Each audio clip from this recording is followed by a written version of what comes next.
All right, so interesting. I tell you, that's one thing that I don't like working for other people. I've worked for myself for so many years on really high management. The thing that I don't go for is drama stuff. Um, and it's one thing I didn't like about Spirit Halloween is that was such a drama store, and I worked with a truckload of drama queen kids, and that was just, you know, it just kind of puts a negativity, a damper on the shift, and you just want to go to work, be in peace, happy thoughts, and enjoy yourself maybe a little bit at work and get the job done and then leave. And I was advised by the district man when I before I started at Spirit Halloween. She said, "Look, don't make friends with anybody in that store." And I'm like, I said, "Is there a lot of drama and stuff going on?" She says, "Yeah." And I'm like, "Okay."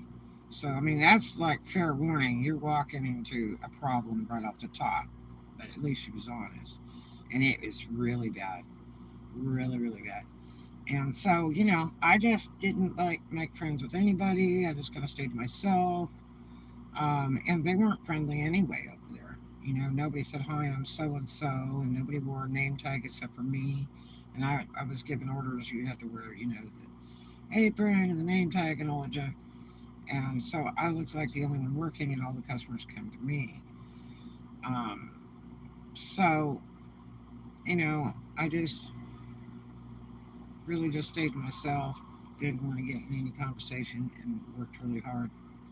But, it didn't last long because I quit because they weren't going to come up with my paycheck, sounded like, for 3 weeks. And actually, I didn't even get paid until over 4 weeks, and they shorted me $160 of my pay. That took another, like, what, 7 to 9 days or something to get? It might have been 10 days. But anyway, yeah, and I just can't keep working for somebody if my pay is not on time, and it's going to happen again. If they're that disorganized, I don't want anything to do with business like that. But so I'm just really not a big fan of drama. It's just negative and senseless and a time waster. Um, I can be like doing other jobs, like organizing stock or something, and it just kind of to ignore it. You know what I mean? So anyway, I got this one my main job, and there's kind of some interesting folks in there, but it's a pretty peaceful job. Um, I enjoy it because right now we have a lot of tourists in the area, so it's really fun to talk with the tourists and stuff. And um, they're actually pretty sweet. Normally in this area, the tourists are not the best, but they're okay where I'm working at, so um, that makes it nice. But um, I work with one person that's on the phone from the minute they walk in the door to closing, and they just let them do that. It's really strange. Um, I mean, literally, this person would kind of sit down, and we're not supposed to be sitting down, and would just park it, and it's just on like FaceTime or something live with somebody all the time they're at work, all the time, and it's like, man, I don't know how they do that because I would not pay anybody if they aren't going to work. Um, that's just like a number one big no-no. But that's not my job to get into all that. And, I mean, management complains and stuff, and it's like up to them to do something about it. There's so many people that are willing to work nowadays. You don't have to have somebody like that. If they don't care enough to come to work to do the job, it's really strange. But anyway, so there's this other person I work with. It's very odd, very, well, I would say like California odd. People in California are very colorful and different, and they say some pretty raucous stuff. And they want you, they're not joking, they want you to take them real serious. They're like, everybody's an inventor, and, it's kind of interesting. Um, so you sit there and you listen to these wild things that people come up with, from inventions to businesses to all kinds of stuff, and you have to be like real serious and go, that's nice. And you're going, man, this Joker is way out there, okay? It's like, okay, when Star Wars first came out, I went to the preview and with my boyfriend, and it was like $25 a person to go. That was a lot of money then, and that was a big deal. And then I ran into some character in California that said, "I saw Star Wars like 30 times," and I'm like, "Why?" And he was like, "Well, because it's telling a story. It has meanings in there, underlying meanings in there, and you have to study it, and all this." And I'm like, huh?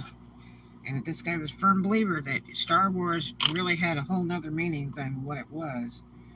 Um, and it had all these like hidden underlying messages in it. And you had to watch it so many times that every time you pick up some other stuff or something, like, okay. I mean, it's sort of like watching a movie twice and you see stuff you missed. But this is different. This guy was a firm believer that they wrote the movie so that people would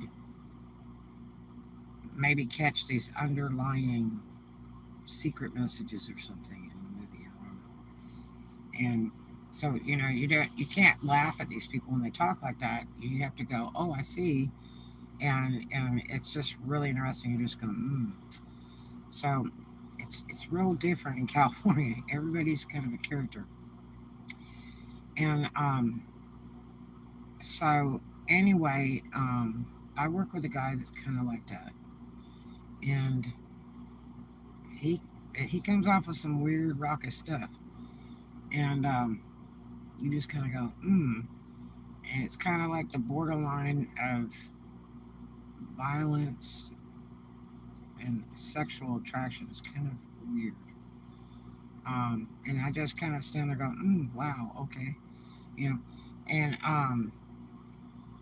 because most people don't talk about a lot of that kind of stuff in like graphic details and things like that, and so it's kind of creepy, and I do not like to get in weird, creepy conversations with people. It creeps me out because then your mind starts clocking and you're going, I wonder if this person's safe to be around or safe to work with, or they're just weird or what the deal is. Um, but I mean, he's real sweet, but he comes off with some weird stuff. Like it'll get slow and then he'll start talking about some weird stuff, and you just kind of go, okay. And so, uh, what was really strange is when I came into work today, the main manager came up to me and said, "Oh, this guy said that you said this, this, and this," and there were all racial slurs about all these different races. Horrible descriptive words of different races. Stuff I haven't heard since sixth grade. Okay. And I looked at my manager and said, no. I mean, why on earth would I say stuff like that? I mean, that's horrible. I said, a lot of these terms you're using are stuff I heard back in sixth grade, and it's not appealing. And he was like, "And you didn't say these?" I said, "No, sir." "For what reason?" And I mean, it's like 10 different terms of different races. And it's like, whoa. And that really hurt my feelings, you know? that one, somebody would say something negative about me and make up words that I would never ever use in my life. Um, I'll just give you one example was the term hook-nosed Jew. First of all, I mean, do Jews have hook nose? Because I didn't know Jews had hook nose. Um, but why would I use that term? Especially in the retail industry, let me tell you, the biggest money is the Jews and the people from India. And they call them Indian people, but they're not Indian like powwow and a headdress on your head. These are people from India, India, and they are most generally very wealthy, and they spend money. If you treat them well, they spend very, very good money, and they're not real hard to deal with. I've only had one that was slightly difficult at one job I worked in Grapevine, Texas, but he still spent very good money. And so, I mean, $100 bill is nothing for them to begin with, okay? So you don't want to offend these people. You want to treat them really well, like royalty, because if you do, they will respect you and they'll spend a huge amount of money with you. And that's what keeps your job. That's what makes your paycheck, is pulling that money in. So, that really offended me. Somebody would say something like that. So I told my boss about some of these very strong conversations and statements this person made after they told me that. And I said, those things do bother me. And so I guess I'll bring it to your attention since somebody tried to lie about me. And, that's the deal right there. But drama doesn't need to be at work. And games and stuff doesn't need to be at work. I'm just absolute on that. Do not go for the negativities. There's no reason for it. We're all there to work. We're not there for a bunch of weird stuff. And I kind of like this guy. He's just different. I mean, I enjoy working with him. But, man, why on earth would you say something like that? I mean, there's no reason for him to cut my throat, at all. This guy's getting ready to transfer out any minute. That was done before I started working there. Hello, how are you? So, I mean, I was also promised, total full-time hours guaranteed, because, he was going to be transferring out real quick. They just were real slow doing it at corporate. And right now I'm down at like part-time hours for the, this week and the next week. One of that other vlog glitched out. Look, that other vlog, that was so weird. I tried to close it out and it kept dancing, and it was doing that circle thing, like the old dial-up on the computers when you click the thing and with the arrow, and then it would just have like a blue circle, timing out. That's what it was doing. And it was on Wi-Fi too. And what was so weird is, it wouldn't go out, and then it said done. And I've never seen that show up before. And I'm like, it didn't even like register, all the minutes and everything that show you at the end, like how many viewers were on it total and all that. Yeah, the buffering thing. And then I go on, like, 30 minutes later, I go on YouTube to see what's up, because I don't have time to, I don't mess with the phone while I'm at work. So, I was checking what's going on for the day that I missed, anything important. And I'm seeing my own vlog running live still. And I'm like, maybe this sucker will run all night and I'll get points for it. I don't know. But it was so weird. It was truly weird. I was like, I've never seen it do that before. I looked at my roll call like 8 times on my channel, and it didn't even show that video up. And I said, oh no, I just lost time on it because it's not even registering it. But yeah, it's really weird. I guess just a YouTube malfunction or something, I suppose. But that's never happened to me before. So I don't know, but I'm over here eating peanut butter and crackers right now. Um, my paycheck has not come in. It was supposed to be on Wednesday at my main job. Um, but the manager didn't have me come in and do some important paperwork, and I'm sure that held it up because it was like my tax paperwork and stuff. And I'm like, this is not going to affect my check or anything. I'll still get a check on that. Oh, yeah. Well, no.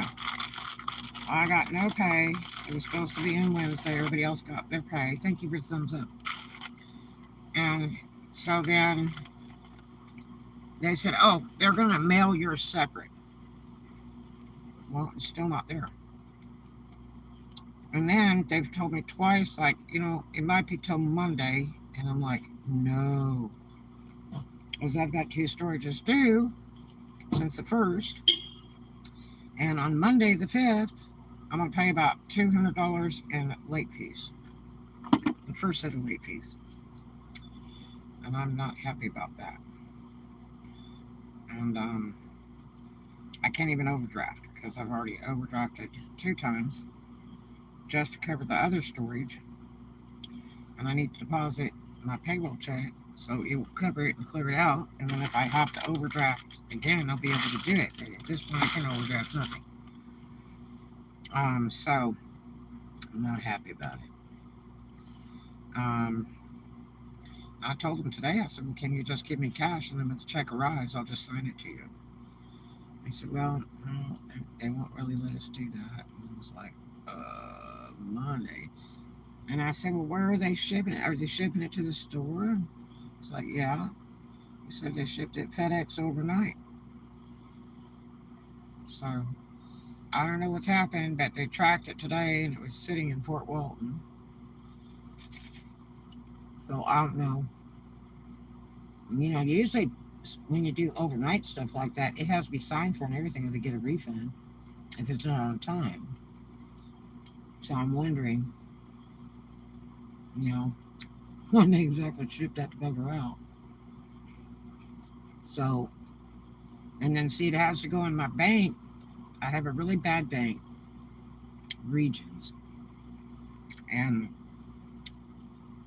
when I deposit a check, I can't do anything with it till the next day. That's just a thing they do. I can't cash the sucker unless I pay them like $30 extra for some extra service thing, they say. I've never used a bank that did that in my life. So, like insurance checks can be a problem a lot of times for car insurance wrecks or whatever. But not payroll checks from big companies. So I'm not really excited about it. I'm really sad. But we did get a FedEx shipment today, a box, but no envelope. And I'm just so bummed. cost me so much money. So, and I'm like about out of clothes here. I've got to go to the washateria and get some stuff washed this week. But the cool thing is, I'm not scheduled for tomorrow at my other job, so I can go to the washateria in the morning and get some stuff washed up before Monday. And then I'll probably drop into my other job and see if they'll let me work a few hours.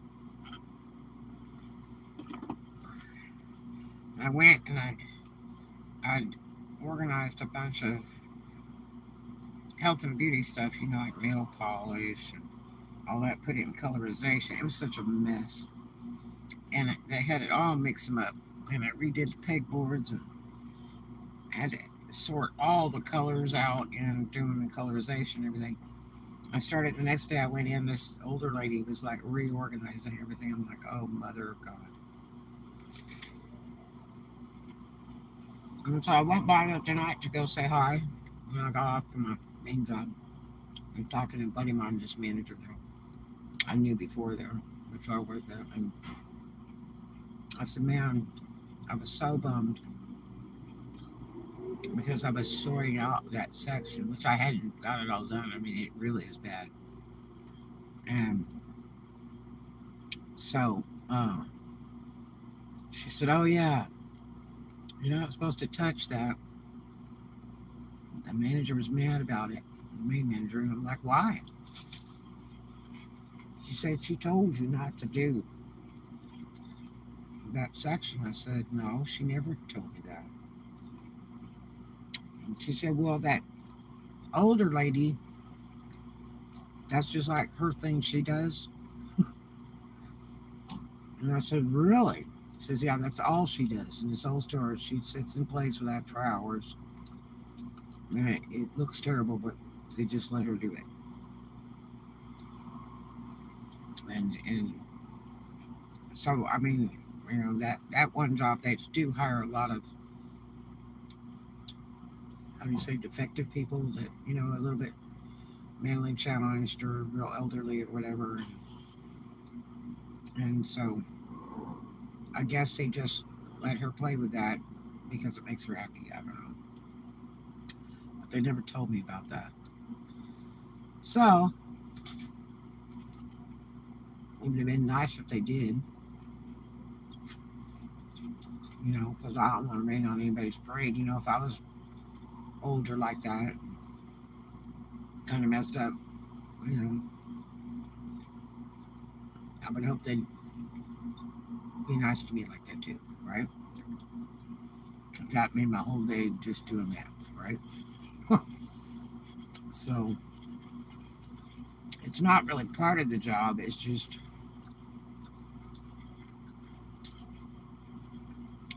something somebody likes to do, I guess. So I have respect for that because she's older than me, So,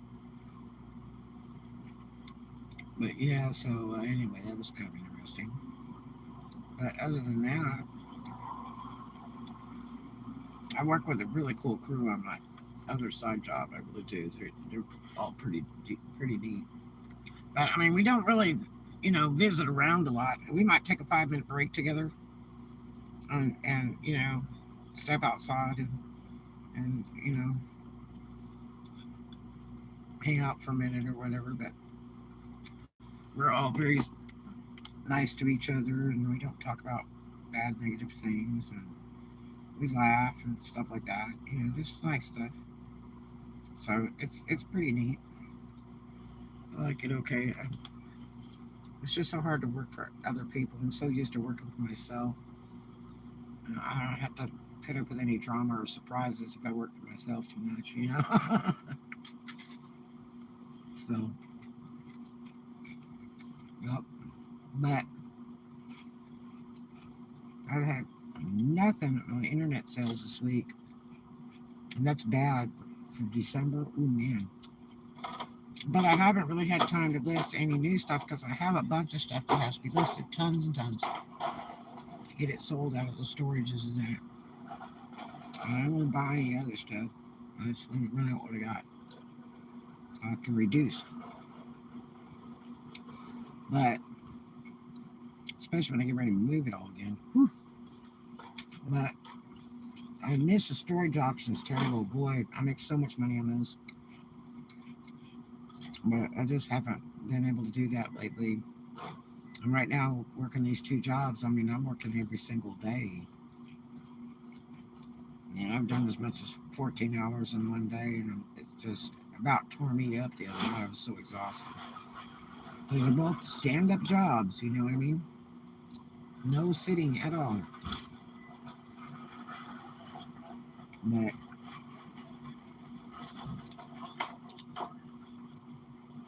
and they don't pay anything. God, they pay so bad.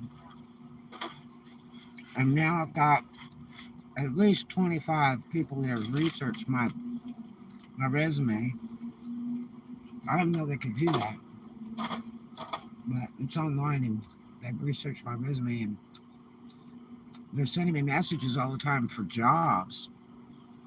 I'm talking about big jobs, corporate jobs and stuff, which pay really, really well. But, man, I'm so tired of jumping around, boy, I'll tell you what.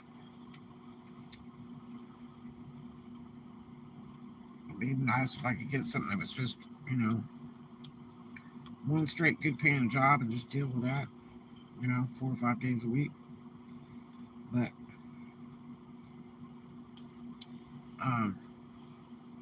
I do love my work, though. I really miss all my work, and I really love my work. I just worked for myself for so many years. So, I don't know. It's been a little bit warmer the past few days, day and night. That's a plus. Today looked like it was going to rain all day long, but it didn't. And,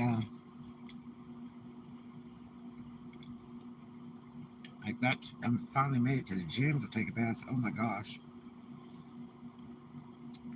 So, well, and that's kind of about it. I guess today I heard the president's getting ready to reinstate face masks for Corona. Have you guys heard anything about that? I've heard it from 2 people today.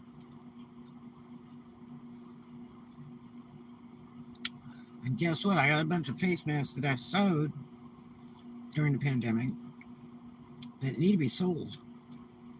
And if that's true, I need to list them online right away. You know?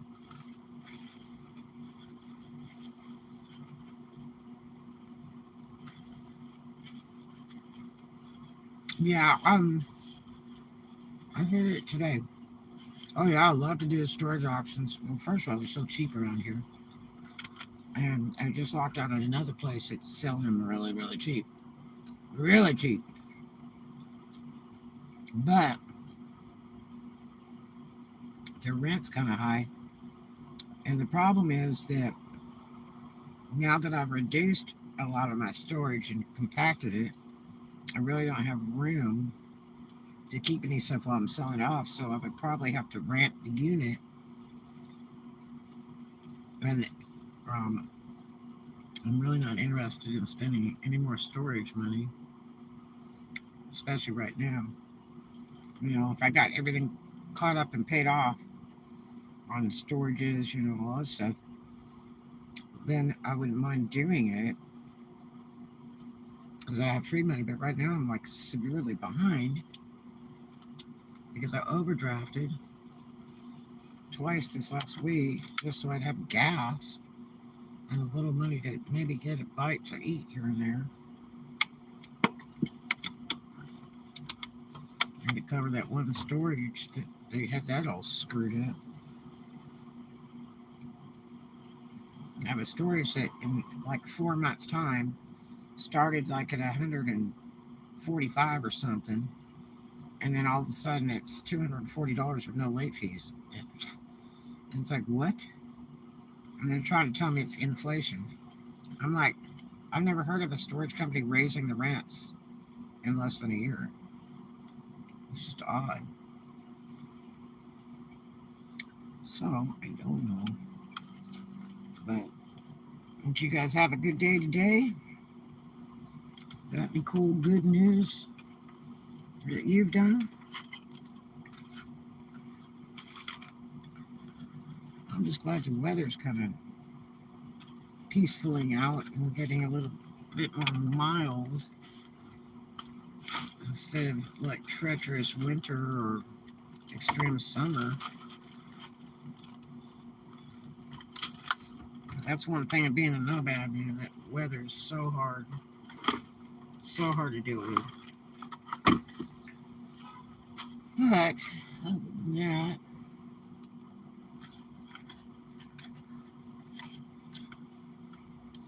that's kind of about it.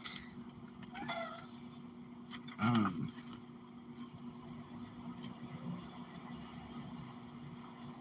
so I don't know. I mean, I got a friend of mine that's like, oh, I'd quit those other jobs and take those high dollar jobs that people are offering me, and I'm like, I don't know.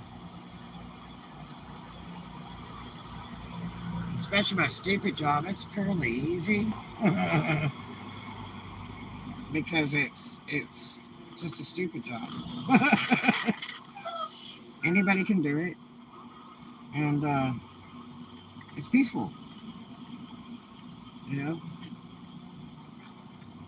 all I do is do stock. That's all I do. You know, I'm gonna tell you, if you've never done a stocking job, you gotta try it because it's peaceful. You don't have to mess with anybody.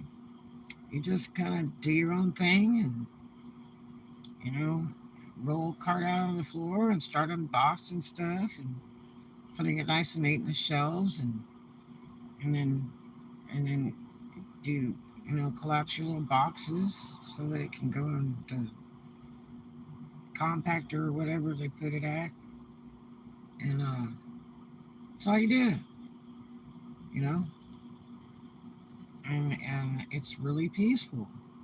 I don't have to lift anything heavy, really. I think that the heaviest thing is just rolling the cart out because they'll load that turkey down sometimes. I'm like, man, I can hardly move it. But I mean, it gets lighter as you go. You empty stuff out. You learn stuff about different merchandise and stuff. But it's so easy and peaceful. You know, I probably should have tried doing that. Well, I did when I Spirit of Halloween. I said, "You got any stocking jobs?" Because they said we're hiring. I know what they sort. I was like, "Okay, good. You got any stocking jobs?" And she goes, "Well, no." But God, look what I ended up doing. I got paid manager pay, like almost $20 an hour, and I unpacked 600 boxes, in a few days, and then put it on the shelves, and and then had customers come up to me constantly asking me questions and stuff, and I was like the only one that would wait on them, and I was paid manager pay for that. I was like, wow. I mean, I didn't mind doing those things, and being paid that kind of money for that, you know. But um, it's just such a easy, peaceful job. You don't have to put up with any mean tourists or anything else. You just do your own little thing, and nobody's standing over you telling you what to do or anything. They just cut you loose. They're like, "Here's the stuff. Don't bring any boxes back in that are open in the storeroom. Put it anywhere you can find an empty spot." you know, it's like, oh, okay. So the store has huge turnover, so stuff goes ultimately fast. But yeah, so it's a peaceful job. You know, my other job's pretty peaceful too. It's usually not too bad at all. But I help with stock there and check people out and stuff. And actually, the checking people out is probably the most pleasurable thing, oddly enough. And it's like 99% tourists, and they're very, very, very nice. It's just so much fun. The people that I have to deal with, it's just really fun. So, it's not like a real pressured job or anything. But yeah, I applied for Sam's Club, and a friend of mine said, "Oh, I know the guy that does all the hiring for them, and he doesn't hire anybody but the people he wants to hire." There's Roxanne. What's up? And so I was like, "Oh, bummer! I wouldn't even bother filling out those like 35 pages of junk." It's just like that Walmart site. And if you ever apply for a job at Walmart, I did it for my daughter and I did it for me once, and it's so many pages of crap and tests and all kinds of junk. Oh, it's such a nightmare. And then they have like a minimum requirement of like 3 or 4 interviews before you even get to begin orientation, and then that's another big deal. I think it's like 2 days of orientation, and then they'll finally put you to work, and they don't let you transfer to other stores right away. They have some limits and stuff and all that. But now I don't know. See, this was like 3 or 4 years ago, and apparently Walmart's been sold again, where the whole family's entirely sold out, and so I think it's some Orientals bought it now, and so it may have changed just a hair. I actually clicked out and come back in and got it. It's YouTube ran 2. I was, oh my gosh, that's wild. Oh, this guy just came up with a spray painted car. I guess it's better than painting it with a broom, right? But yeah. So um, I oh gosh, but people are so funny. But anyway, yeah. So uh,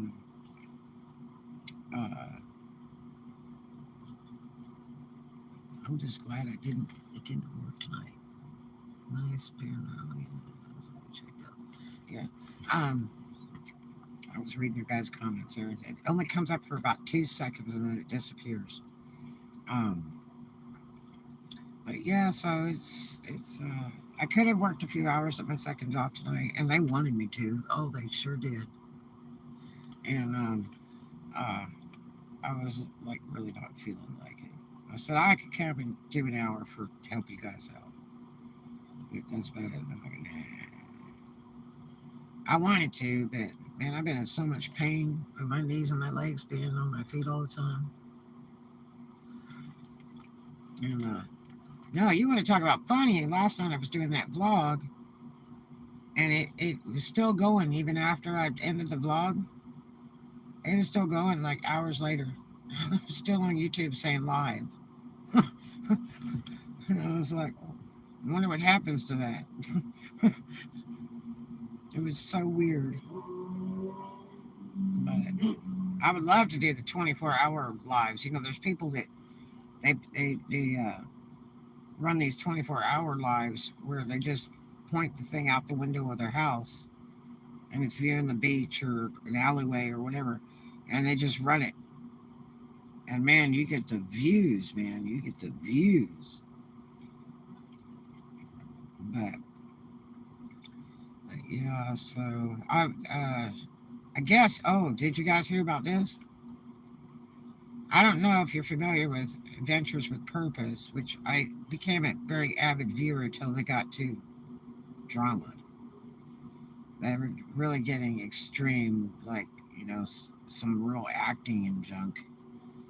And then they were really busy begging for money all the time when darn well when it got to 1 million viewers that he's making like 3 or 4 thousand a month just off YouTube without donations. And I mean, I would watch him do vlogs, and he was pulling $1,000, $2,000 of tips, on the live, on every single live. And it was like, my gosh. And then he started selling a bunch of stuff like boats and all kinds of junk. Some weird ones, people going live with him sleeping. Oh, yeah. And there's another website that does that too. I can't think of the name of that. And people would tip them all night long. All they are is asleep. It's really funny. But, but yeah, and so apparently there's been some accusations of things from female relatives that were supposed to be pertaining to back when he was like a teenager. And this guy's probably like in his 40s now, married, has kids, and all that. And all of a sudden, there's these a court hearing he has to go to. And it's messy. Don't know if it's true or not. It might be just some crap because he started making money and their family members are jealous or something. I don't know. You just never know. And it's hard to know what's true or not true. You know what I mean? You can't say they're guilty unless there's really good proof, or they take the plea and go, yeah, I'm guilty. Then there's a serious problem. But uh, he's been they put papers on him in another state, and I guess he found out about it. And they're not going to come get you if you're like 2 states or more away, as a rule, unless you're like a really serious offender or something like bank robberies or killing people or all kinds of weird stuff. Then they will, do manhunt nationwide. But other than that, if it's not that important, they're not going to make a special effort to get you. Now, you might get stopped and then you get held for a little bit and then transferred to whatever state. They'll send sheriffs out to come pick you up, whatever, at the jail and transport you back until court day or something. Or if you happen to be driving in that state that has the filing on you, they'll pick you up and put you in jail. Or sometimes offer you a bond out or something. It just depends on the charges. But the charges are pretty strong. That's what's so sad. And see, now it's going to have to pay lawyers and all this other junk to prove it, disprove it, whatever. So what happened was he like heard about it or something, and so he contacted that state and he said, "What's the deal?" And they said, "Well, uh, you need to appear in court." He said, "Well, I can go there now or whatever I need to do, you know." Um, and so what they did was they set a court date on him. And see, it makes it interesting because, if you're ever called to court that's out of your state, they usually have to pay you travel time and all that junk. So that's why a lot of times you don't get subpoenaed into stuff because it's too much effort and trouble for them to do so. You would have to do it like on a voluntary. So it makes me kind of wonder. He had apparently asked if he could do the court hearing by Zoom with his lawyer, other than the fact that if you have a local lawyer, because like Jared's in Oregon, that's where he resides. Yeah, and this is in another state, a few states away. I'm thinking 4 or 5 states away, maybe more than that. Um, and so, if you get a lawyer in Oregon, it's not going to do you a lot of good because they have to work that. I don't want to say the state. They have to work that state's law. Okay, they have to be licensed for that. And there's not many lawyers licensed in a lot of different states, but a lot of times what they do is they'll conjoin. They'll contact a local lawyer of that state and work together, so then you end up paying 2 lawyers. Um, so really the bottom line is you're really better off, unless you got the most incredible lawyer on the face of the earth, you're better off just to get a local lawyer to that hearing in that other state because it's just so much trouble. I did that years ago on one of my kids, and I went out of state and recruited my own lawyer that was great and everything, and we were trying to work everything from the other state, and then the judge was like, I'm not permitting it. And it's like, excuse me? And he was like, I'm not permitting it, even if he conjoins with another lawyer. And it's, well, no, that's kind of rude. So it's up to the judge too. See, they can like change the deal anytime. So I actually ended up uh, being my own lawyer on that one. I beat him 100% all day long. It was pretty funny.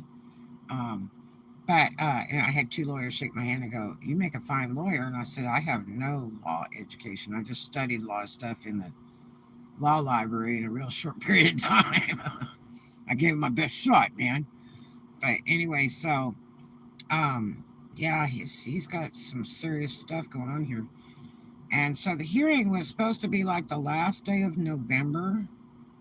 And so I decided to look it up a little bit because I thought, I wonder if they did have that case and, how that really came out, if that was really true. Because there was some other stupid crap that came up where these people that are making, these accusations, whatever, and had done the filings, there were supposed to be like two or more people making accusations. And it looks today like it's only one.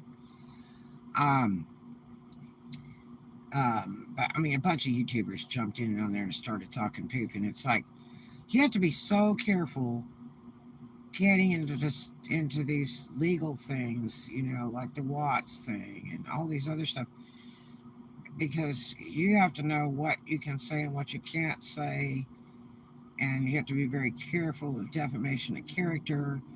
And you really need to know your stuff. Other than that, it's a really good way to have bad things happen to you. I know a girl on YouTube that we got into every drama thing that came up in the news and would do all these lives and all this stuff, and people would get on there and say some pretty scary stuff to her, you know. And I said, man, I would get off of those subjects because they're going to come after you. They really are. People are scary, you know, and it's better not to get involved in all that stuff. But no, she kept doing it, and boy, I'll tell you what, you know, um, she started talking about crazy things that were happening at her house and things like that. It's like, stop doing those vlogs of all that stuff, you know, that's in hearings and trials and bad things that are happening to people dying and things. It's like, no, don't get involved in all that. Um, so, and I guess she's kind of backed off of it now and doesn't do all those serious vlogs about things that people may have done or not done, you know. So, um, these YouTubers got jumped all on the boat there to get the views and get paid and all that to start talking stuff about AWP and Jared and all that, and who they interviewed and who wrote what emails and stuff they're reading all over the internet. You don't even know if that stuff's true. And anything that's supposed to be evidence is only going to be through the courts. You know darn well it's not going to be all over the internet because they're not releasing it till the court hearing. You know darn well. Okay? That's just not the way things are done in the legal system. Um, I mean, that's what lawyers do. They go in to do a battle and surprise you with different things and facts and information and pictures and recordings. And otherwise, they just send it to you in the mail and say, okay, read all this and then we'll see you in court. And you'd be already ready, right? That's not how it goes. There's always going to be some kind of surprise, okay? So, anyway, there's some YouTubers I watch jump on that I'd never heard of in my life. And they're getting like 47,000 views, and they're getting on there talking a bunch of stuff, and they don't know nothing. It's like somebody told me years ago, all I know is what I read in the newspaper. Well, I'm going to tell you, everything you read in the newspaper isn't always true either. There's some stuff that's just rigged to fool you in life. I'm telling you. It's like that's why a lot of us didn't believe about the pandemic because we thought maybe it was a government scare and it was a scam at first. Because it sure sounded like it when they're saying they're going to make everybody lock down. Are you crazy? That would be like impossible to do to make everybody stay in their house. But guess what? They did it. It was a real serious, real thing. And I mean, I've never seen anything like it in my whole lifetime. So I was like, I didn't believe it either. I really didn't. I thought it was a big darn hoax. And then people start dying off for some reason, and I'm wondering. I mean, at first, in the pandemic, I thought we were going to get an atomic bomb or something. I figured that's exactly what was happening. They were telling everybody to stay inside because of illness, and they were going to throw the atomic bomb or something. And they wanted everybody out the streets. That's what I really believed, you know, until the proof came into put it. And then that was just purely scary. Another serious illness that's going to just wipe mankind out. And it really did the job. Really, it did. But anyway, so it's so sad. There's YouTubers that jumped on the boat there to talk a bunch of poop that they don't know nothing about. They're not lawyers or anything else. They're reading whatever on the internet. And like I say, the courts are not releasing a bunch of crap to the public before a hearing. It's just not happening. And there was one party that was actually involved in that against jury that did some big darn GoFundMe thing for $1 million. Got $1 million. And that was some big old messy thing too. I don't know exactly the details of that, but it didn't sound good. It kind of sounded like a scam, but I don't know much about it, so I really can't tell you exactly what it was or how it went. It's just something I kind of heard from, one of his employees that was described, former employees, and it was like, oh my gosh. But anyway, so apparently they had the hearing, and I guess it was on the internet, or people were able to access it. Look, it's starting to rain right now. How do you like that? And I told you all day it's wanted to rain, and here we got little sprinkles here. It might be just a dusting here. Florida's just that way. It's tropical. I'll roll this window a little bit. So what had happened was, you'll never believe this,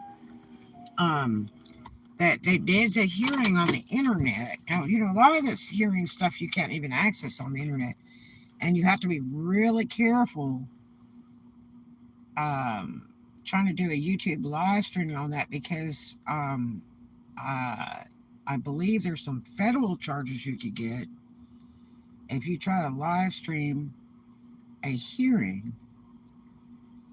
So you better pray to God you're a lawyer or a judge, or you really know law good to do something like that. I'm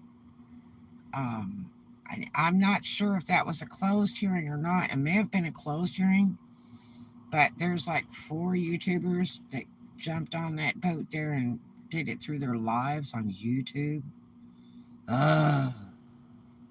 And so what happened was they had a chat room going during that courthouse thing. And this one YouTuber was just advertising links and telling them to donate, and all this junk. Every day, the Johnny Depp, yeah. Yeah, but this hearing is a criminal hearing. That's the biggest problem. It's not like a divorce and defamation. This is a serious criminal hearing. They're trying to make it that way. I don't know what's true, what's not true. I don't know exactly all the details. There's been so much said and all that, and I don't know what to believe and what not to believe. I just don't really know enough about it, and it just, I can't say I believe it or don't believe it. You know what I mean? This guy, jumps on YouTube and becomes a hit, And he's like, I'm not going to say I had the best past in the world. I've put everything on the internet. If anybody wants to read about me, yeah, I had a rough life. I'd been homeless. I'd done this. I did that. I did some stupid things in my life. And I'm not proud of it, but I learned. And I'm a grown up person now. And now I'm paying it back by doing wonderful things by searching for people's loved ones and not charging them for it, so that they have relief that this person was finally found after 30 or 40 or 50 or 60 years, and he has the resources to do it. He has the equipment to do it, where most law enforcement departments and scuba law enforcement doesn't have equipment like that. And so, he's taken the time. He started by picking up trash in the waters, and then, he started by, picking up cars out of the waters to keep all the waters clear, and next thing he's finding people in cars, and um, he's bringing peace to these families that never knew what happened to these people that disappeared, and some are just years and years and years old. And so he's done really well with it. It's really interesting. I watched so many other vlogs until they got real theatrical, you know. Then I was kind of over it. When a lot of the original people left, like Sam the Adventureman and all that, that was like the first thing. And then the kid that was doing, they had a real young kid that was doing all the editing, all that was absolute fabulous editor. And he quit. And and then later their reasons came up why they left. And a lot of it was because it was starting to turn very theatrical, and so it drew more people in because it was real exaggerated and very movie styled, and instead of just natural like it was to begin with, which made it interesting. But then when they started going through all this drama, like it was some, you know, I don't know if you remember that show where they were, I forget the title of it, and you'd watch it like every Tuesday, and it had this guy that talked real plain, and he'd tell you some story about how this missing person, 30 years ago, and it was, unsolved mysteries. It was, they tried to make it like that, and they get it all dramaed out and all this stuff, and it didn't need all that. It just needed to be like it was, just plain and simple, and without all this drama, because it looks so fake. Gosh, it looks so fake. And he was even offered a TV show, and he refused it. He said, "I don't want anything to do with that." He said, "Because then we'll have to be like fake acting and all that stuff, and I'm not doing it. I just want it to be natural." Well, that's not the way it ended up. It was like he was doing his own TV show, because it got really theatrical. But so I was very disappointed in it. But uh, they were doing so much good. They really were. Um, so anyway, I mean, he claimed he had nothing to hide from anybody or anything like that, and that he was not the perfect person. And he said that many times. He said, I'm not a perfect guy. You know, everybody has a past. I have a past. I'm not terribly proud of it, but I'm doing something good for people today. And I think that's great. I mean, um, so, what do you do? You know, but it's just really sad. But anyway, so during this hearing, they got some live chat going on, and there's YouTubers on there rattling away, and one particular one that was really stupid. They they were going, okay, and you can tip me on PayPal and this, that, and the other, and rattling away on this court hearing when it was in recess and during the hearing. It was like, what?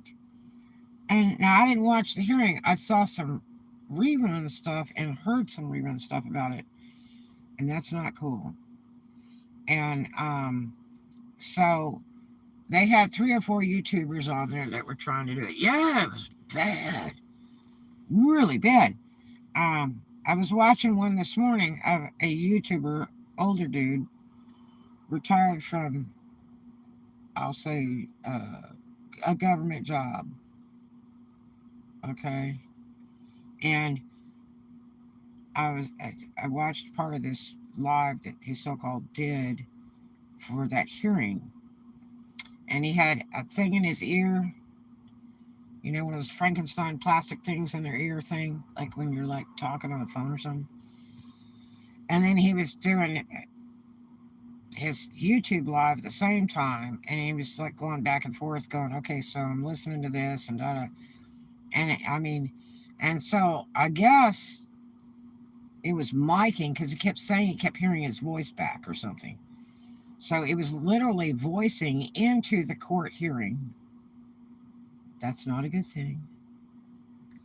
With him going, "Yeah, and my channel is da da da," and you know you can tip at my PayPal this, and you know we're live, and you know we're accepting tips right here, and all this other crap, and talking some stuff, and that is just not good. But there was like, from what I understand, like 4 YouTubers or something that were on that sucker doing the same thing. And so what happened was after they did, it was like a recess. The judge recessed, and they came back after, and they said the hearing is off for today. We're gonna reschedule it. And so I think they've rescheduled it for like 2 weeks later or something. From now, because it was supposed to be like the last day, I think, of November was what it was scheduled for. So, man, and you know, I bet Jared just wants to get this caca over with, and especially if it's not true, you know, it'd be nice to be over and done, right? And think of the people that are being, you know, called in for that hearing, and you sit for hours till they start the hearing, and then they got to go through breaks and all that. Oh my gosh, and then you got to go back and do it again. And especially him, because he's coming from states away, from Oregon, where he resides with his wife and his kids. To go do all that, he's got to do it all over again and be a nervous wreck all over again. You know, stress on people. Absolutely. And then, you know, the lawyers involved, whether the state is paying and they have a prosecuting attorney, or, you know, Jared's lawyers that he has to pay. You know, he may be paying his lawyer that's from Oregon and another lawyer that's local to work together at the same time. I mean, that's some serious money there, you know. He can't get the indigent thing because he makes too much money now. Um, you know, with YouTube. He makes a huge amount of money with YouTube. Yep. So it's a messy thing, but basically, you know, 3 or 4 YouTubers got in there talking all their poop and putting their links in on the court, on the live court chat, putting all that stuff on it. Can you imagine that? Like, how brainless are you to go in on a live chat for a court thing and put your tipping link and your link for your YouTube channel and all that other crap? Come see me, you know, I got it live over here. Whoa. That's federal, man. You're dumber than Duke doing stuff like that. You have to be so careful, you know, sharing any kind of legal format like that. You, like I say, you better be a lawyer or something because you really got to know your poop to be doing that. Even the news can't put a lot of stuff like that on the news because, you know, so much of it's restricted. And if that's a closed hearing and they accessed it through something else, that's a really serious problem. And it is not supposed to be displayed for the public. So I don't know exactly what the deal was, what the restrictions were, if there were any, if it was for public viewing or not. But um, I know that the judge was just furious about it, and she was like, "We're done. It's ended today, and we will come back in 2 weeks and try to do this again." So, and what's probably going to happen is they'll probably lock it down complete to where there's absolutely no video and audio that comes out of that courtroom. And then nobody will ever know the exact truth of what happened in the courtroom. And, um, everybody would be thinking that Jared's a bad guy, even if the thing came out good. And we won't hear the exact deal, what they proved in court. Now, I'm not saying every court is legit.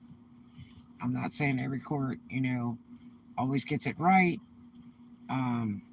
It's all in a day in the court and the mood the judge is in. And it's not always the proof is in the pudding. I'm not going to say every court hearing is perfect and it's always decided the right way. Um, it's just a day in court, but it's really sad. I just cannot believe YouTubers are that idiotic to stoop so low just to try to make some money on some negativity in the world that they don't even know anything about. They don't know if it's true or not true. And to be, I mean, they made the judge mad, that's for sure. Nobody can try to get donations. Uh, on like for a court hearing, because I don't think you can do that on a government thing. That would be like, going to the comment list on the IRS website and saying, "Hey, come see my YouTube channel" or something. I mean, that would just be raucous, man. You'd lost your mind. Mm-hmm. Yeah, I don't know, but I looked at it for a few minutes this morning. A couple things that you know flew across my YouTube about it, and I was like, no, they didn't. And I was very displeased with the little bit I watched, but I didn't check it all out back to back on this so-called live. I heard it was one of those I heard enough. So one of the main people that they described that violated, it was like I heard enough because everything they said, I was so disappointed. Anybody could even sit there and talk all that poop and be like that. And it was like all they were doing was they were like the bad auctioneer. It was like you knew damn well they were just there for the money. They weren't there for the subject matter.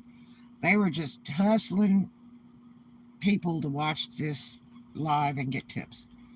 And they weren't there for factual or anything else, or the real story behind it or anything at all. They were just there hustling to people. And I was like, that's so pitiful. So,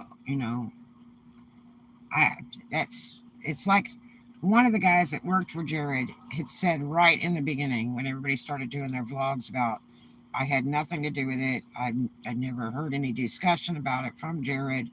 I know nothing about it, and I've quit. I've quit working for Jared just over what they heard. But they're also making a judgment on somebody that it might be true and it might not be true, and that's kind of sad too. What if it's not true and all these people bailed on this guy? You know, and it pretty well stopped his business. It's so sad. And I mean, Jared was still continuing to put out vlogs that they had already, had and hadn't been edited yet. And, they needed to go out on YouTube. So he still has his revenue. And YouTube has not shut his channel down at this point. Sometimes they get into the political stuff. But at this point, they have not shut his channel down. So um, YouTube may not be believing any of these so-called allegations. He has not been charged. It's allegations. Nothing's been proven in court. And there's not a lot of information on it on the internet. There's some weird stories, but none of them match. And that's my next problem. If they all matched, then maybe I could relate a little bit. But when nothing is matching, it's not making any sense to me. So, you always have to understand there's always other parts to the story. Try to get donations from them. People should feel bad for doing that. I know. Yeah, it's bad when YouTube erases your channel. Oh, yeah. But But yeah, so um, you, like I was saying, there's always other sides to the story. You know, there's going to be this person's story, that person's story, and what a story in between. There's going to be somewhere in between there too.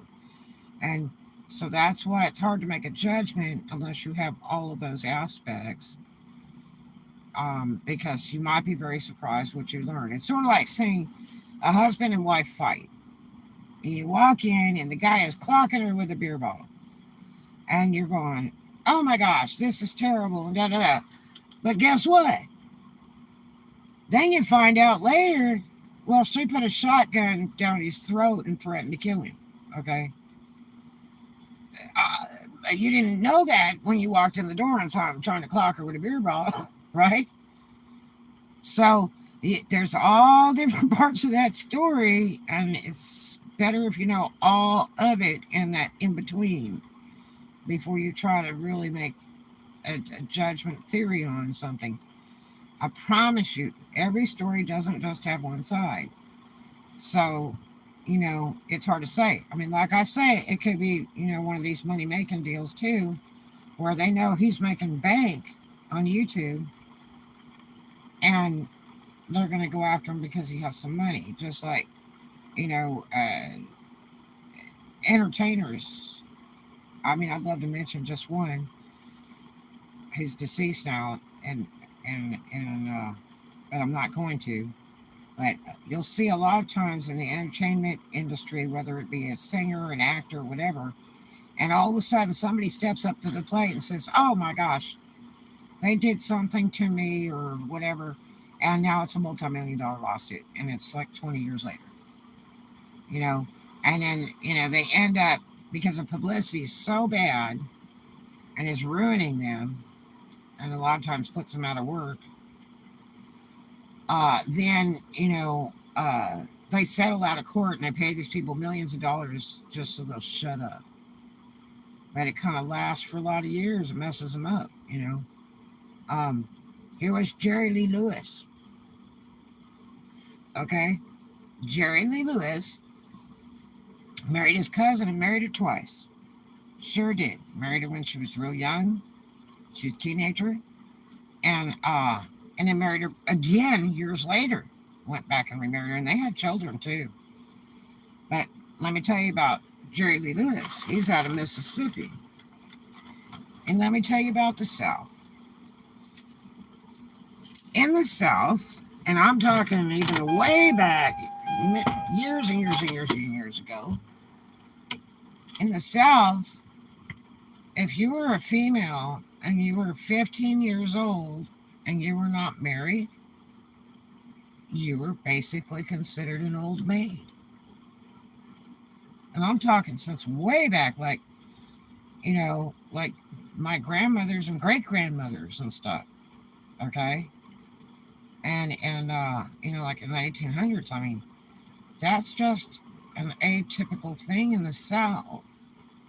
You know, they got married very, very young. I mean, if you talk to a lot of older people, they'll go, "Oh, I married her when she was 16, or I married her when she was, 14 or whatever." It's very common. It was very common back in the old days. Okay, they didn't have all this, statutes and minor ages, or there's no such thing in the South. All you knew was people that lived near you, whether it was a relative or not.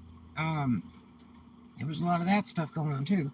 Um, and most people how far they could walk. You know, I mean, my ex-husband was telling me stories about how his family traveled in a covered wagon, and his baby brothers were born in a covered wagon. I'm like, my God, a covered wagon? Well, because the South was much slower than, the East or West Coast. You know, um, things were different. You know, um, so uh, I mean, that was just an atypical thing, a Southern thing, to be married young, or you were an old maid. if by 15 you weren't married, nobody wanted you. So, that's just the way it was. Um, and I mean, there's other countries where they're married even younger than that, you know. And there's countries where your husbands or wives are pre-selected for you before birth, and that's the person you will be marrying, whether you like it or not, because it's the tradition. Um, so different places do different things. It's variety is the spice of life, and it's life is just different everywhere. But yeah, that's a typical thing for many, many hundreds of years. Uh, you know, in the South where they marry, you know, young, and it doesn't make a difference how old the dude is. It's just, you know, if you were 15 years old, you were old maid if you weren't married in the South. Now, I worked in Clarksdale, Mississippi, for a guy named Stephen Barberi at Barberry's, which was a very high end private nightclub, tuxedo service, and it ran all night long to like daylight kind of thing. And it was a really nice club. And Stephen was a wonderful guy. He come and stole me from Wayne Webb when I was working for Wayne Webb at the Varsity Club. And he's like, you need to come work for me. So I was like working both. And what a nice place. And I had to go get a liquor license from the sheriff's department. It was the strangest thing I ever heard of.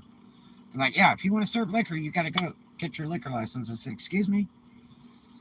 Because in California, the clubs bought their own liquor licenses and then you went and worked for them. You didn't have, uh, you know, uh, to carry a liquor permit, liquor license, or any of that kind of junk.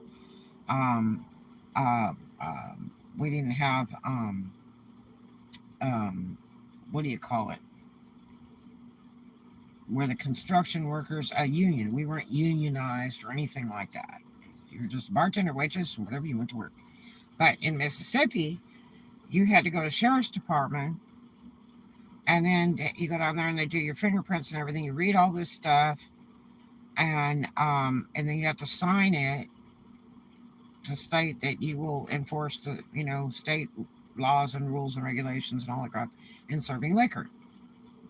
And I'm like, no problem. So I did that, and I think I paid like $25 or $35 to get my permit or something to sheriff's department, and then they could give you all this paperwork so you have it with you in case alcoholic beverage board comes in and requests to see your license to serve. So, um, uh, I'm working one night, and this couple comes in, and this girl is with this guy. He's probably 30, 25 or 30, and he's wearing a suit, very nicely dressed. And they were very nice people, and the girl looked really, really young. And as a rule, when you're working cocktails, if they're under 30, card them. If you really think they're under 30, card them. And you have a legal right to do so. Because if you serve them and they're underage, you're going to jail. If the club gets caught, they'll shut it down, they'll find the managers, they'll arrest them. All kinds of bad things happen. But not in Mississippi. Let me tell you what, this girl looked really, really young. And I was like, do you have ID? And she's like, yes, but you don't have to have it or something. And I went up to the bartender, who was Louise Morris's daughter. And I said, look, I don't know what the deal is, but, those people over there at that table, I'm trying to card her because she looks really young. And she says, well, she probably is. And I said, well, I'm not serving her. And so, I offered to bring him a drink, but I wouldn't bring her one. God, Steven comes over and he goes, what are you doing? And I said, what? And he takes me over to the corner and he's kind of edgy about it, right? And he goes, look, you need to serve those people. I said, well, I served him. And I said, but Steven, I said, I'm not serving that girl. She is definitely not 21. I just swear. And he says, I don't think you understand Mississippi law. I said, okay.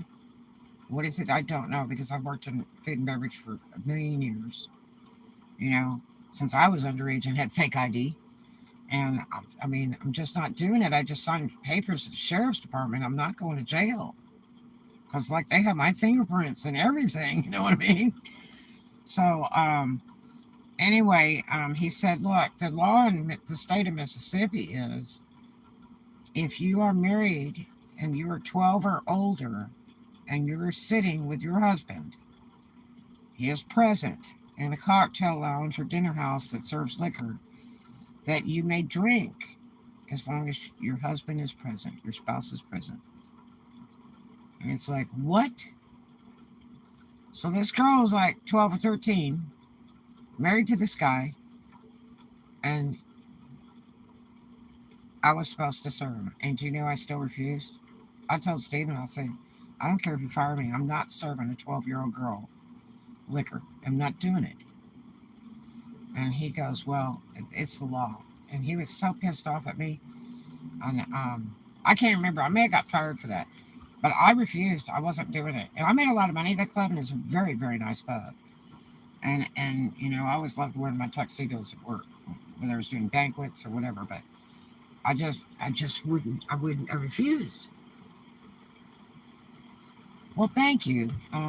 Stephen was pissed off about it, but I have never heard anything like that in my life. Serving a 12-year-old because her husband's present? Are you kidding me? And you want to talk some backwoods crap? There was some there. Other than the fact, at that same time, do you know that people in Mississippi didn't have to carry car insurance? He was like, man, I don't even like driving in Mississippi because if they hit me, I'll never get my car fixed. But they had that for years and years where they did not have to have car insurance. It was not required. How do you have a car and not have car insurance? But yeah. So, they had since changed that though. You do have to have car insurance now, but I was pretty bugged about that. It made me nervous driving to Mississippi at any time.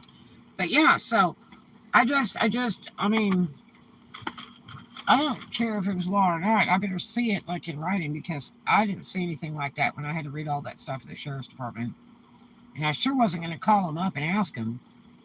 You know what I mean? God, they'd be sending county mounties out to arrest me if it wasn't true. Oh my gosh. So yeah, it's the South is just a little bit different. And Jerry Lee Lewis got screwed up so bad because he married his cousin. You have to remember back in the day, a lot of these people didn't have cars. They walked to school for miles. All that crap where, you know, people go, oh, walk for miles and went through snow, sleet, and ice to go to school and all that. And all they had was one pair of shoes. A lot of that stuff is really true. People really did go through things like that. And, uh, you know, all they know is who was local to them, probably within a mile radius because they walked, you know. And unless their family was rich enough to have horses, which today people give horses away all day long because they're too expensive to maintain. And they just give them away here, you know, in the southern states. In California, people are still buying the suckers, you know. But you could, man, look in the newspaper across several southern states and you'll see so many free horses, you'll never believe it. But anyway, so yeah, that's all the people they knew was who was like close by. So whether it be a cousin or, you know, some neighbors that were working, you know, in the fields and all that, that's the only people they knew or people they went to school with. And they had what, 6 or 12 kids in a classroom back then? If they were lucky enough to go to school, you know? So, because a lot of kids dropped because they had to help on the farms and stuff because that fed their brothers or sisters, their mother, the father, and all that stuff, you know. So they were forced to work and end up losing school. But, and I'm not saying that every farmer is stupid. My husband, my ex-husband, he grew up on a farm. And I didn't even realize he couldn't write until right before we split up. He could not spell. I never knew that. Because I saw him write a grocery list and I was like, what the heck is this? I know he's not drunk at 6 in the morning. And honestly, he could not write. I never knew that all those years. And because, you know, he bailed to work on the farm to support the family. That's why he lost a lot of education. So, people did what they had to do, but it doesn't mean they're totally stupid because they can't add 3 plus 3 or write a sentence. There's people that are very brilliant with what they do, whether it be farming or carpentry or whatever they do. It's just the way life takes you. If you got to do what you got to do, you got to do what you got to do. You know, and there are people that make it. I was with a guy, Ron Fournier, for years, and he had to drop out. I think it was 6th grade or something to help with the family and work. And he became one of the finest carpenters around. And he was foreman. Of the Hilton built down at LAX when I was dating him. He built 440 houses on Cape Cod. Okay, he had his own construction business, and he couldn't really write good. He wrote okay, but his mathematics were horrendous, and he could read plans, and he could tell you everything about constructing anywhere from, a house to a 20-story commercial building in structural steel. He knew his stuff, and he didn't have college education in any of that. He knew it from hands on. So, it's just the way it is. And in old country, they didn't have like college and stuff. They were lucky to make it through school and graduate, because most of them had to quit and go to work to help the families. So, you know, that thing with Jerry Lee Lewis, a lot of people were in flames over that. When he went to England, they just blew a head gasket when they found out how old that girl was. That was actually his wife. And they were just, they're real proper, in Britain. And they were really uptight about that. But see, they didn't make a trip to the South to learn about traditions and whatever in the South. It's just a little bit different, you know. Britain's very wealthy, always has been, and things are different and very proper there. I mean, if you've ever known a Brit, they really are proper. I don't care if they're Cockney. Um, and a lot of people claim that Cockney is kind of low class and all that, but I would venture to say, all the ones that I've met that were British, they're quite proper. So, they're much different than people in the United States. Okay, um, yeah, I mean, just incredibly proper. But it's a different upbringing. You have to understand people do stuff different in different countries, and there'd be stuff that'll blow your mind. You just go, "Whoa!" Or I've never heard that before. But it's their country, it's their culture, it's their civilization. It's like you ever seen National Geographic where they have, when I was a kid, they had like tribes on there and stuff, and these people would be like naked with some feathers in their head or something. And you go, I mean, is that like a formal thing, or they just hang out like that all the time? Honestly, they hang out like that all the time. It's just a thing, It's part of their culture. It's what they do. It's like people that like nudist colonies and people that wear clothes. Everybody has their thing. So you can't like be mean about it. It's just the way they are. But I mean, Jerry Lee Lewis got banned out of Europe over that. They were mad as hell and shipped him back home. And it was supposed to have ruined him for life, but it didn't. It didn't ruin him for life. But still, there's people today that still are mad about that. Oh my God, he married his cousin and she was a teen. Well, welcome to Mississippi, where they want you to serve a husband and wife, and the wife is 12 years old. Okay? I want you to serve liquor to them. And I wouldn't do it because I thought they were lying to me. Because I work in California and you got to be 21 to drink. And I am not going to jail. I'm not getting handcuffed over serving a minor. I'm just not. But I didn't believe them when they told me, yeah, husband is present, the spouse is present, and they're of age, that 12-year-old can drink with their spouse in a cocktail lounge. I was like, I'm not doing it. I want to see it in writing. I want to see it in the law books before I do it. It's really a law. I don't know if it's still in effect. It was then, though. That wasn't, a million years ago or anything. Because I was of age when I was serving them. I was serving the guy and attempting to serve the girl, but I kept looking at her going, nah, no. I mean, you know what a 12-year-old looks like. I don't care how much heels, good clothes, and makeup you put on them. They're still looking 12, okay? Really. It'll still make you look and go, no, I don't think they're 21. So, yeah. But, I mean, Charlie Lewis survived it. He just passed away just recently. Like, within, 30 days. And, I mean, he was never my big hero in music or anything. Only recently I kind of was appreciating a lot of his stuff. Because I used to hear his name all the time in Oklahoma. It made me sick. I'm like, shut up. And,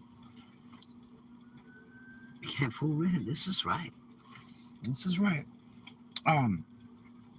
Yeah, I'm not going to jail for some people's crap. There is no way. I'm not that stupid. I'm not willing to take the risk. You know what I mean?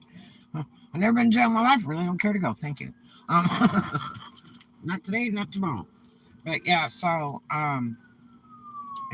it's just Europe didn't like what he did, and to him everything was fine. Don't you think he'd have been in jail if it was not fine? Don't you think they would have arrested him in Mississippi if it was not fine? Well, it was. It's the law. It was legal. Just like supposedly this 12-year-old girl that is supposed to be able to drink with her husband. It was legal, and I was like not going for it. It's like I was not willing to take that risk because God, as soon as I did something illegal, there would be 25 sheriffs like right there to just handcuff me and carry me off, and I don't need all that embarrassment. There's just no way, no sir. I did not believe them. I'm like, like they say in Oklahoma, just pulling your tail. And it's like, what? Yeah. So yeah, it's just different places are different ways, different countries, different states, different cities. They're just different ways, and gosh, when I lived in Oklahoma, they still had black curfew law. I'm not kidding you. They had black curfew law. I had a very dear friend that I met when my daughter was like supposed to be dying in the hospital, supposed to die for sure. And this girl, she was really nice. She's a black girl, and her baby was very ill. I think her baby had accidentally drowned or something, and they saved her baby. It was really great. I think it fell in a pool or something. And we would sit and talk in the stairwell because we didn't want to leave the hospital or go very far from our kids. And every day, we would talk, and we made such great friends. It was so wonderful. And then we decided that what we would do is hike the stairs every day for exercise to try to keep our minds busy. So the two of us would hike all these levels of this hospital up and down every day and chat. And we had a blast. And I mean, God, I was there like 3 weeks at the hospital. My daughter was supposedly dying. She was in a baggie and never opened her eyes or moved. It was horrible. And she had H-flu meningitis, not HIV meningitis. H-flu meningitis is two different entire things. And we were great friends. And I said, look, if you're ever in Pryor Creek, Oklahoma, please, come see me. And she was like, hey, if you're ever in wherever it was she was from, don't hesitate to see me. I got a call one day, and this girl says, hey, Red, what you doing? I was like, nothing much. And she says, I am in Pryor Creek. And I said, no way. Yes. I said, oh my gosh, you want me to meet you? Would you like to come over to my house? And she's like, sure. And she came over and she had her kid with her. And she saw my baby. And we've just talked and talked and talked. We just had a blast. And she hung out at the house for, I don't know, 4 or 5 hours. And we hugged, and it was just so nice to see her again. We were just, I mean, we were so close because we spent so much time in the hospital together with our kids sick, and we just were great friends. And then she left, and guess what? It was like the whole town alert. Oh my God! And they were like, "We saw, a colored person like come out of your house." I'm like, "So?" And then the other one was like, "Why were they at your house?" And I'm like, because it's a friend I met at the hospital in Tulsa when my daughter was dying in the hospital. And they're like, and so you would have them in your house? And I'm like, it's my friend. What do you care? You know? And then somebody else told me, well, it's a real problem having, black people in Prior Creek. I said, excuse me? Where I come from in California, variety is the spice of life. You can have any kind of friend you want to have. Doesn't make a difference if they're Jewish or Polish or whatever it is.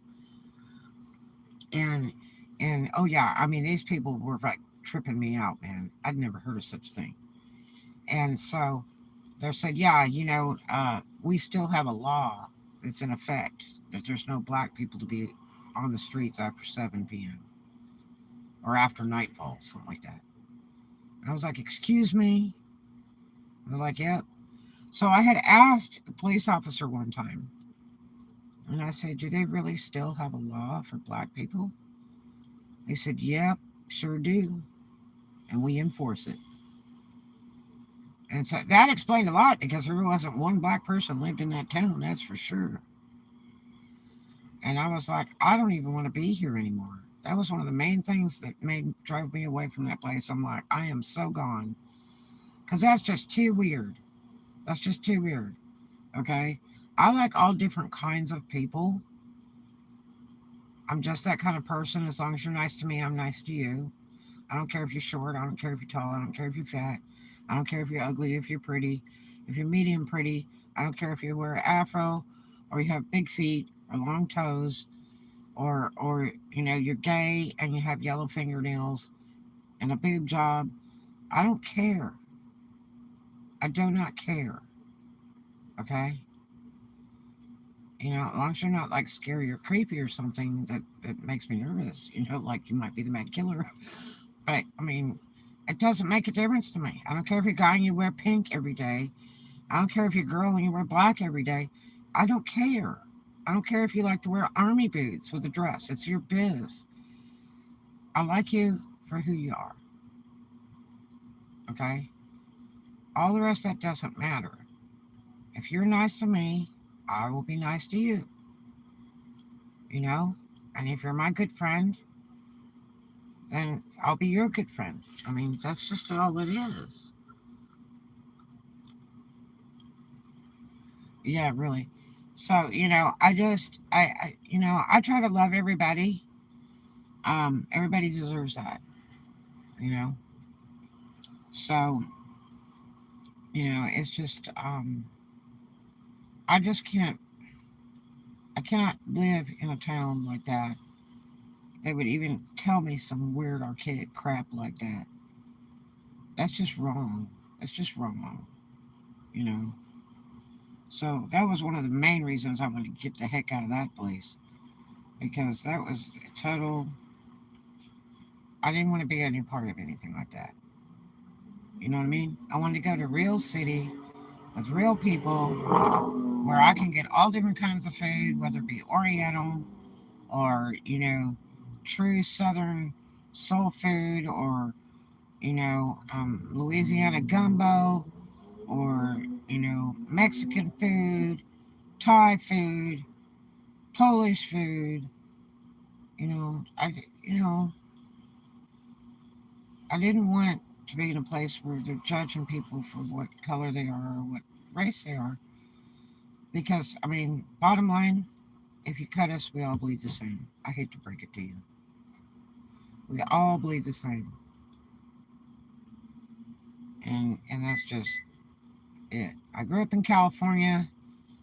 I've grown up around all different races and colors and creeds of people. I went to school with them. I mean, I did business with them.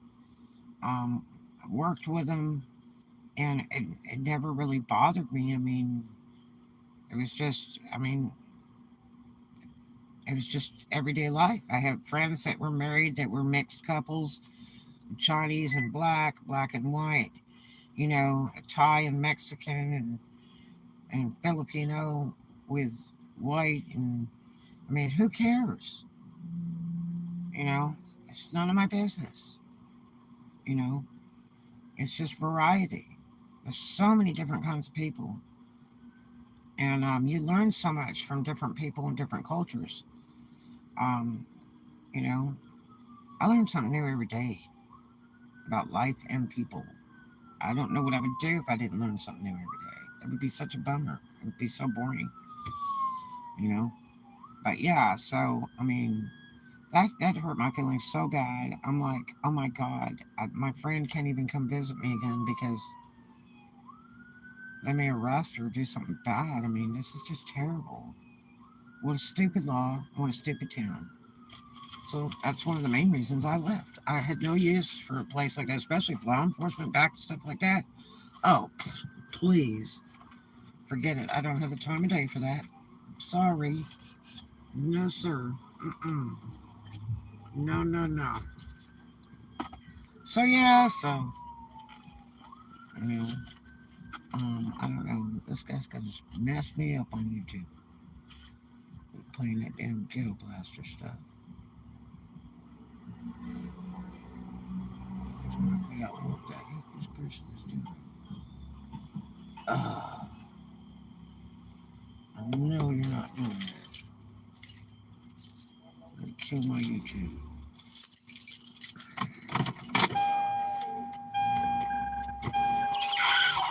Where you go? Because I'm still playing that mess. Maybe turned it off.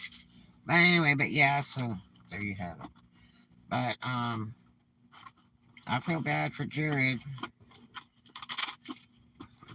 because that's a messy, messy thing, and I have no shame, no pity for the dumb YouTubers. I'm gonna tell you, dumb, DUMB, for what you did interfering with a court hearing. I mean, I can't imagine, but you don't have the common sense enough to have respect for a courtroom. Yeah. So I don't know. But anyway, you guys, I love you. It's been a slice of heaven. And do something kind for a stranger. Love everybody. And I will see you in the next one, I promise. Love you.